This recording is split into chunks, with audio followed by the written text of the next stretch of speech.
Yeah, it's kind of spandex. You can feel the compression. Oh, like, yeah. There's women that have it severely. I have very mild, and then they have, it goes all the way down. There's like it's a separate hand piece. Right. So it goes down into the hand, and they are just completely swollen. I mean, she got it down the same size. It was about 2 centimeters bigger than the other arm. Yeah.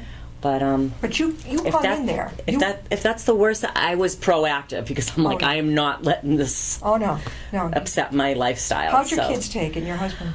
Well, actually, it's my boyfriend, and we've been together for almost 6 years. He's been amazing. I mean, he's amazing he knew, that my mom was going to pass. He was there with me, helping take care of her and just being a great support system. And then when this happened, I mean, he just didn't even think twice about it. Like, I'm there for you, and this is it, Yeah.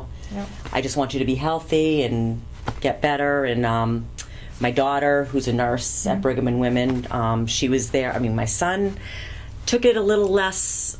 She's a nurse, so she's more realistic, and she knows about life. She was obviously nervous and upset, but she was more realistic. And my son, I think, just losing my mom. Yes, who it was a lot. My kids were really close to my mom. Yeah.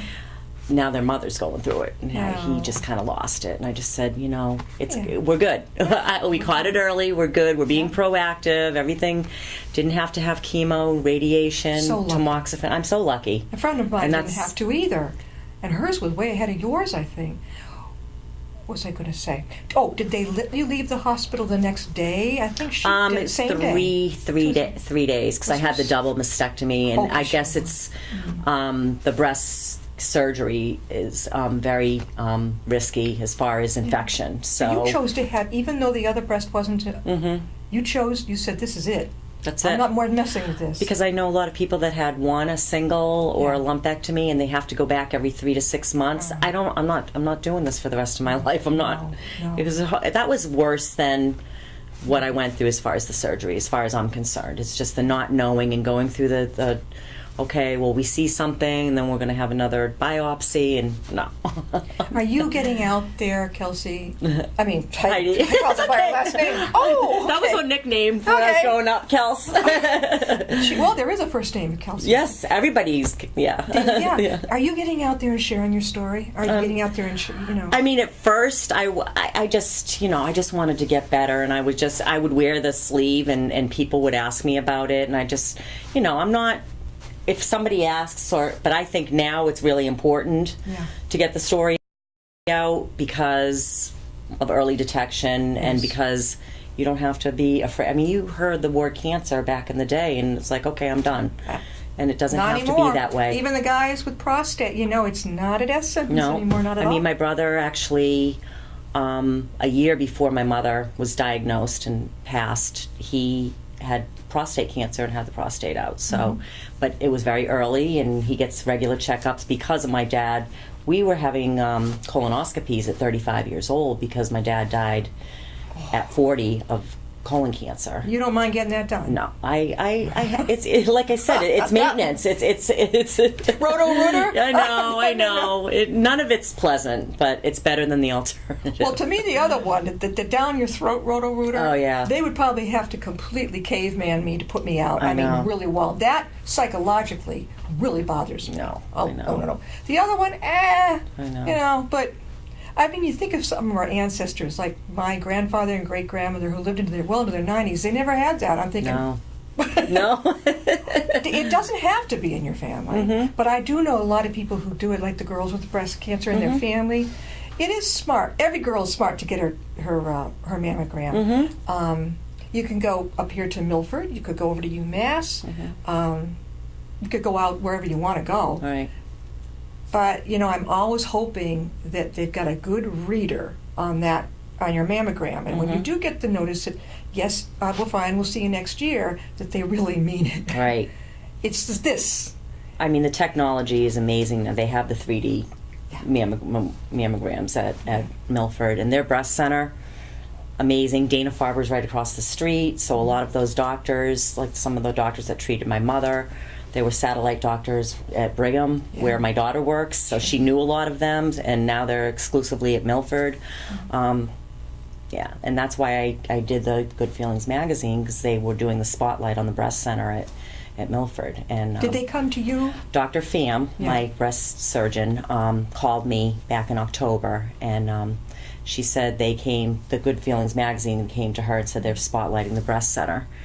And they said if there was a patient that would be a great story, a feel-good story, and a positive, situation, and who would you pick? Yeah. And she picked me. And she So picked you. she called me and she just said, this is going to be, there's going to be a lot of people reading this. Yeah. It's like they send it out to thousands of homes and all the doctors' offices. And she said, you're going to have to get into detail. And I said, well, of course, if I can help somebody. Yeah, And why not? at this point, my modesty's out the door. I'm like, okay, It's like after you have- everybody. It's like after you have a baby. Yeah, It's exactly. like, I can remember having my son thinking, I don't care who comes in here, just get this out. I know. I don't care who you and are. I actually just went through, as I told you, my mom passed away in January 2016, but it was kind of like the circle of life, because then my daughter had her first baby, got pregnant after my mom passed, and then had her first baby December of 2016, and I was there. Yeah. When you didn't have to go through the chemo radiation, so you didn't have to face what some girls, or a lot of girls have to, would they have to find a little wig, things like that. I told my best friend, well, she was, at the time we knew, and I said to her, if you have to get a wig, guess what? I'll get one too. Mm-hmm. I'll go with you and we'll both get one. Right. I don't need one, but I thought this might help her. Yes. And she didn't. She didn't have to. Mm-hmm. She cut her hair real short. I don't know why anyway, but she went through. She gained a lot of weight though. Really? I don't know why. Was But it she was like heavy a when she went in okay. too. Do you think weight has anything to do sometimes? Sometimes they're saying it does and it doesn't. You're so trim. Look at you. I don't. Yeah, I've been working the thyroid, because they took it completely out. They're still regulating it. My levels are still off. So I had gained a lot of weight. Is it underactive or over? It was under, but it wasn't even. I don't even have a thyroid anymore. So basically, the hormone medication, they have to level it. So my calcium was all off before, and now I think it's the TH4, which actually sends the message from your brain to your thyroid what's going on, and it's high. So he's regulating it, but I'm also being really proactive, going to the gym all the time, and I'm trying. But don't overdo it to the point where you're exhausting yourself. No. Would you advise? I know a lot of girls. They go, and they can't. Don't let yourself go. If you want a new hairdo or you want to do something great while you're going through the process and everything, now's the time to do it and have fun? Absolutely. That's just. I think that's what. Especially when my mom was sick. Mm-hmm.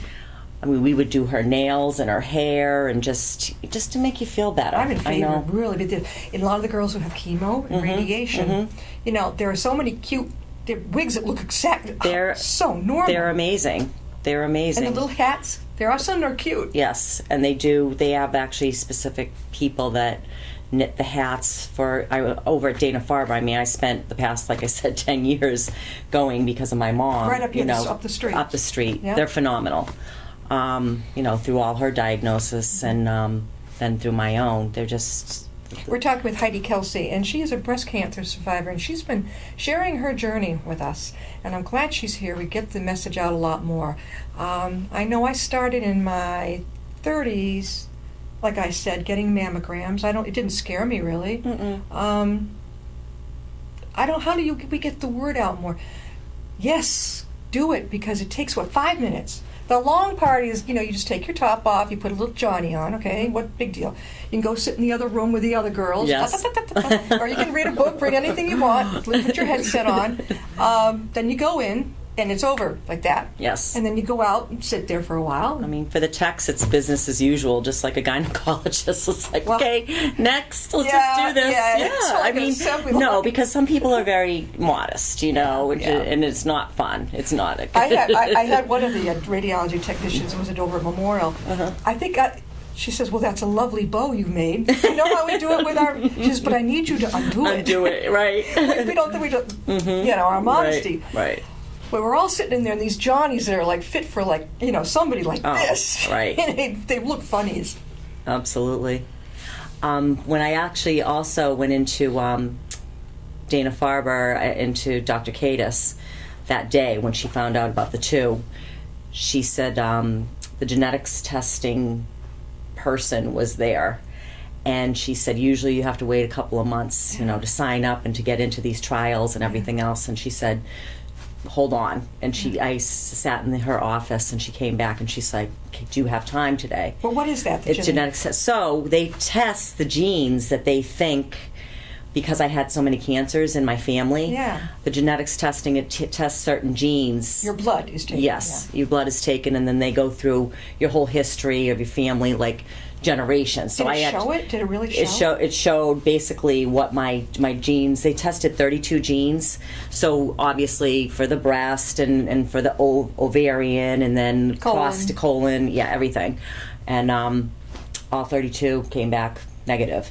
Which it would have been better for me at the time to know what my mother's genetics testing was, because that would affect me. Yeah. But as far as me, you didn't have anything. I didn't have anything, so that kind of shows with my kids that you don't have to actually have the gene to have the cancer. No. But it does, like my daughter and my son probably would have had to have been tested a lot earlier if I tested positive. So they're 50% more at risk to develop the cancer. So in other words, it could skip a generation or two. Oh, that's just lovely. Oh, okay.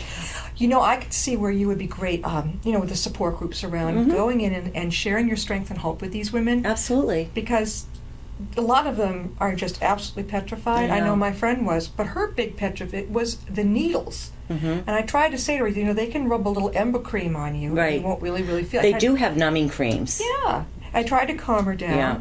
And then I think she was so worried about maybe what she'd look like. And so I said, if it were me, but I said, that's not who I am. No. You can take it, you can stuff it, play football with it. I don't care. I said, just get it out of me. I don't want it. And you were so smart. I know. I had to, because I did not want to have, psychologically and emotionally, I didn't want to have to deal with that. No. And it's not, when you think about it, it's not who we really are. No. You're not going to be loved or liked any less. No. In fact, you're going to be able to survive and live. Right. And to be able to pass your story on. Well, we just Heidi kind Kelsey, of have to, my gosh, this has been wonderful to have you on. She's Thank you. A power of inspiration. And Heidi, one more time, if there's some gals out there who would like to hear your inspiration, they're going through possible breast cancer or mastectomy, how can they reach you? Don't even think twice about it. You can contact me through my email, and I'd love to talk to you, even meet with you. Have a cup of coffee? Yeah, sure. My email is hkelsey, KELSEY, 8264 @gmail.com. That's pretty special. You know what? That it really, really is. It's a whole new world out there, and women are coming forward. They're brave. She looks awesome. She could be a model. So, see, you don't go downhill. You keep going up. Right? When I saw her come in, I'm like, you can't be seen. She looks awesome. And you're a hairdresser. Yes. Yes, I work right here in Upton. Yes, Hair Fair. Hair Fair. You can go over and visit her. Yeah, come see me. Thank you, Heidi, so Thank you. much. Thank you for we'll having see me. you next time and be my guest. Bye.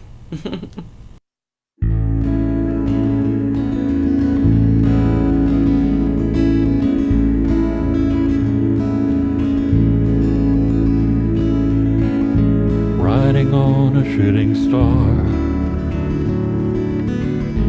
heading out toward a dream. Tomorrow's even closer than it seems.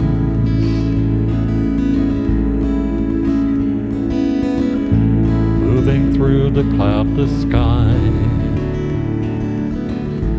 heading out toward the moon. I am dancing to the lunar tune.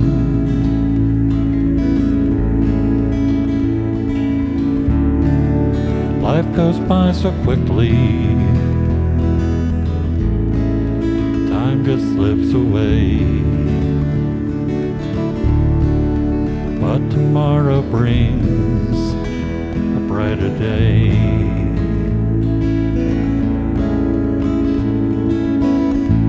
Soaring out among the planets, in the vast array of space, I can feel the moon's embrace.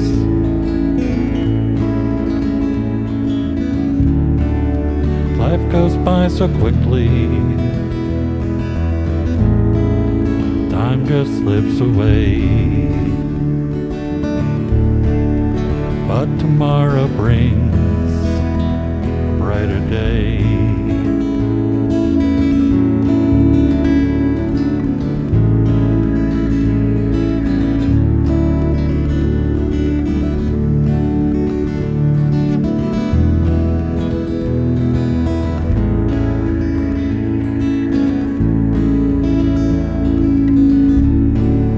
Life goes by so quickly, time just slips away, but tomorrow brings a brighter day.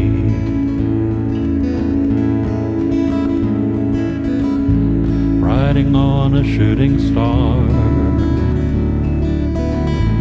heading out toward a dream. Tomorrow's even closer than it seems.